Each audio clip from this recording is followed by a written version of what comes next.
misollarni qo'sh va ayirish. Ya'ni eng osonlarini o'rgataman. Bizlar har doim yoshimiz kattagan sari ishoralar o'rnida nomlanishimiz o'zgaryapti. Birinchi, ikkinchi sinfligimizda mana qo'shuv ishorasi bor-ku.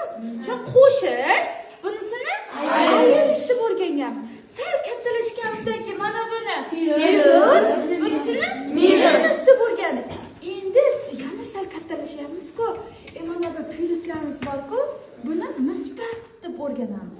Mana bular esa manfiy sonlar. Ya'ni 7 o'zi yozilgansa musbat 7. Agar minus 7 yozilgan bo'lsa, manfiy 7 deb o'rganib ketamiz. Bu keyinchalik kerak bo'lib qoladi-da. Endi qaranglar, qo'shish minus 6 plus 7 qanaqa qilib qo'shamiz? Minus 6 plus 7 sizlarga o'rgatib ketaman. Mana shu yerda yosh kattasi kim? 6. To'g'rimi? Yosh kattasi 6. 6 yoshi kattasidan yoshi kichigini ayirasan, yoshi kattasini ishorasini qo'yasan. Yoshi kattasini nechi? 6 dan 4 dan ayirsa 2. Minus 2. Endi yoshi kattasini ishorasi nima edi? Minus.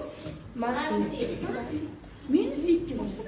Endi qara, minus 8 plus 5. Yoshi kattasi 8.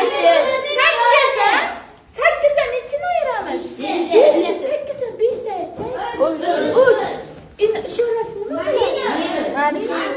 Manfiy bo'lar ekan. Endi qarang, 9 ayrilgan 12. Menga 9 dan hech narsa yozilmayapti. Demak, bu musbat son. Ya'ni plus son deyiladi. Yozsang ham bo'ladi bu yerga, yozmasang ham bo'ladi. Endi sen yozmaslik holatini ham o'rgan. 9 ayrilgan 12. Yoshi kattasi necha? 12. 12 dan necha ayiramiz? 9. 12 dan 9 dan 3. Ishorasi nima bo'ladi? Minus. Plus bo'ladimi? Minus. Mana kattasini ishorasini qo'yamiz, ha? Endi qarang. 14 dan 20 ayirsak, kattasi, yoshi kattasi. 20 dan 14 ayirsak 6 yoshi kattasini ishorasini minus.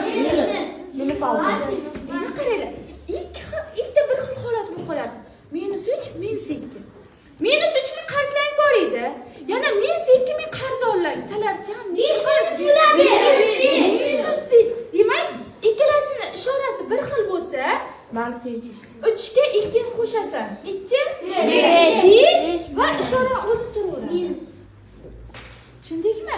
Minus 7, minus 5. Minus 7 ming qarzing bor edi, yana 5 minglik narsa olding. Minus 12. Молодец.